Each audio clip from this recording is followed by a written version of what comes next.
అందరికీ నమస్కారం. Decision paralysis అంటే ఏంటి? డెసిషన్ పారాలిసిస్ మనకు ఎందుకు వస్తుంది? డెసిషన్ పారాలిసిస్ని ఎలా ఐడెంటిఫై చేయాలి? అండ్ డెసిషన్ పారాలిసిస్ వల్ల మన లైఫ్లో ఎటువంటి ఇంపాక్ట్ ఉంటుంది? అండ్ డెసిషన్ పారాలిసిస్ని ఎలా మనం అధిగమించాలి? దీన్ని ఎలా ఓవర్కమ్ చేయాలి? ఈ విషయాలన్నిటినీ ఇప్పుడు ఈ వీడియోలో మనం తెలుసుకుందాం.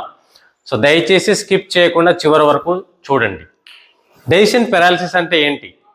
మన ముందు ఎప్పుడైనా మల్టిపుల్ ఆప్షన్స్ ఉన్నప్పుడు మనము ఒక డెసిషన్ తీసుకోవడానికి ఇబ్బంది పడ్డా లేదా కన్ఫ్యూజన్లో పడ్డా ఆ టైంలో మనం ఏం చేస్తామంటే ఏ డెసిషన్ తీసుకోకుండా అక్కడి నుంచి వెళ్ళిపోతాం. సో ఇటువంటి స్టేట్ ఆఫ్ మైండ్నే డెసిషన్ పారాలిసిస్ అని పిలుస్తారు. రెండవది, డెసిషన్ పారాలిసిస్ మనకి ఎందుకు వస్తుంది? దీనికి చాలా కారణాలు ఉన్నాయి, కానీ ఒక 3 మెయిన్ రీజన్స్ మనం మాట్లాడుకుందాం. ఫస్ట్ రీజన్ ఏంటంటే, మన ముందు ఎప్పుడైతే చాలా మంచి ఆప్షన్స్ ఉన్నప్పుడు మనము ఏది సెలెక్ట్ చేసుకోవాలో మనకు తెలియనప్పుడు అప్పుడు డెసిషన్ పారాలిసిస్ వచ్చే అవకాశం ఉంది. రెండవ రీజన్ ఏంటంటే, మనం తీసుకోబోతున్న డెసిషన్ కరెక్టా కాదా, ఒకవేళ తప్పు అవుతే ఏమవుతుందో. సో దీన్నే ఫోమో ఫీలింగ్ అని పిలుస్తారు. ఫోమో అంటే fear of missing out. So ఇటువంటి సందర్భంలో కూడా డెసిషన్ పారాలిసిస్ వచ్చే అవకాశం ఉంది. మూడవది ఏంటంటే, నేను ఏదైనా డెసిషన్ తీసుకున్నప్పుడు ఇది నేను తీసుకున్న డెసిషన్ తప్పు అయితే నా లైఫ్ మొత్తం నేను రిగ్రెట్తో బతకాలా, పశ్చాత్తాపంతో బతకాలా అన్న ఒక ఫీలింగ్ మన లోపల జనరేట్ అయినప్పుడు మనకు డెసిషన్ పారాలిసిస్ అలా వచ్చి ఇలా పలకరించి వెళ్ళిపోతుంది అనమాట. డెసిషన్ పారాలిసిస్ని ఎలా ఐడెంటిఫై చేయాలి? ఫస్ట్ మేజర్ రీజన్ ఏంటంటే మన ఇండెసిసివ్ నేచర్, అంటే మనం డెసిషన్ తీసుకోలేకపోవడం, ఓవర్ థింకింగ్ అంటే అతిగా ఆలోచించడం, లేదా చిన్న చిన్న వాటికి కూడా మనము డెలిగేట్ చేయడం డెసిషన్స్ని.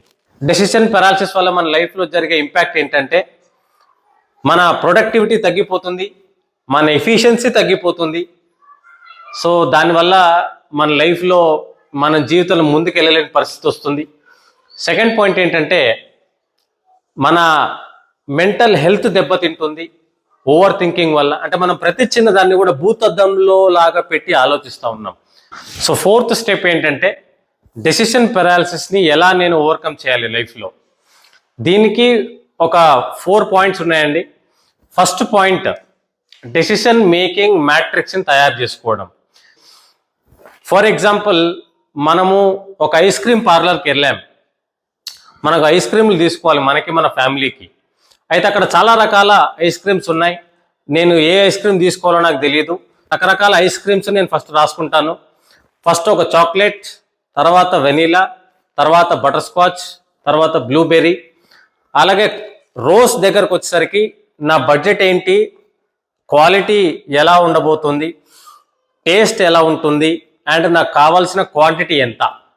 సో ఈ 4 నేను రాసుకున్నాను. ఇప్పుడు నేనేం చేస్తానంటే, ప్రతి పారామీటర్కి 1 నుంచి 5 అంటే రేటింగ్ ఇచ్చుకుంటాను అన్నమాట, 1 నుంచి 5 వరకు. ఇప్పుడు లెటెస్ట్ సే చాక్లెట్ నేను కన్సిడర్ చేసినట్టయితే నా బడ్జెట్లో వస్తుంది అది, అంటే బడ్జెట్ చాలా ఎక్కువగా ఉంది కాబట్టి 1 వేస్తాను నేను. క్వాలిటీ 2 వేస్తాను నేను.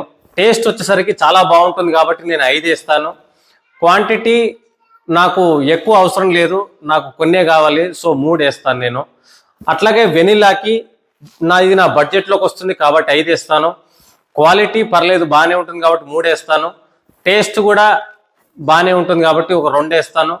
క్వాంటిటీ నాకు సరిపడా పీసులు ఉన్నాయి కాబట్టి ఒక 3 వేస్తాను. బటర్ స్కాచ్ ఫ్లేవర్ తీసుకున్నట్టయితే బడ్జెట్లో ఉంది, మరీ ఎక్కువ లేదు మరీ తక్కువ లేదు, అందుకే 3 వేస్తాను. క్వాలిటీ బాగుంటుంది, 4 మార్కులు వేస్తాను. టేస్ట్ చాలా బాగుంటుంది కాబట్టి 5 వేస్తాను. క్వాంటిటీ నాకు తగిన క్వాంటిటీ ఉంటుంది కాబట్టి 3 వేస్తాను.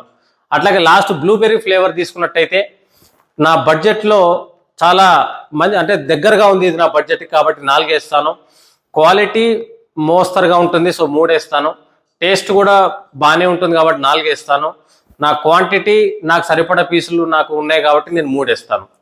ఇప్పుడు నేను ఏం చేస్తాను, ప్రతి ఒక్క కాలంని నేను యాడ్ చేస్తాను, నేను ఇచ్చిన మార్కులను యాడ్ చేసుకుంటూ పోతాను. సో చాక్లెట్ మొత్తాన్ని యాడ్ చేసుకుంటే నాకు 11 వచ్చింది, వెనీలాని నేను యాడ్ చేస్తే నాకు 13 వచ్చింది, అలాగే బటర్ స్కాచ్ ఫ్లేవర్ నేను యాడ్ చేస్తే 15 వచ్చింది, బ్లూబెర్రీస్ నేను యాడ్ చేస్తే 14 వచ్చింది.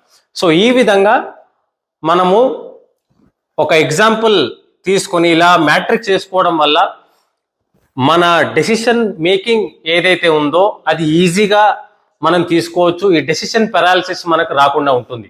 ఇది మొదటి మెథడ్. రెండవ మెథడ్ ఏంటి అని అంటే, రెండవ టెక్నిక్ ఏంటంటే, మనం ఎక్కువ ఆప్షన్స్ ఎప్పుడు కన్సిడర్ చేసుకోకూడదు. ఇంకా మూడవ టెక్నిక్ ఏంటంటే, మనం డెడ్ లైన్లు యూజ్ చేయాలి. సో డెడ్ లైన్ నేను ఎప్పుడైతే ప్రకటిస్తానో నేను ఖచ్చితంగా ఏదో ఒక డెసిషన్ తీసుకొని అది అయ్యే విధంగా నేను చూస్తాను. సో దీనివల్ల డెసిషన్ పెరాలిసిస్ అసలు తా ఉండదు. నాలుగో టెక్నిక్ ఏంటంటే, మనం ఎప్పుడైనా లైఫ్లో ఏదైనా డెసిషన్ తీసుకోవాలి అంటే డేటా ఆధారంగా తీసుకోవాలి. సో ప్రతి డెసిషన్ కూడా మనము ఒక డేటా బేస్ పైన మనం డెసిషన్ తీసుకున్నట్టయితే ఖచ్చితంగా మన లైఫ్లో ఎర్రర్స్ లేదా మిస్టేక్స్ అనేవి చాలా తగ్గే అవకాశం ఉంది.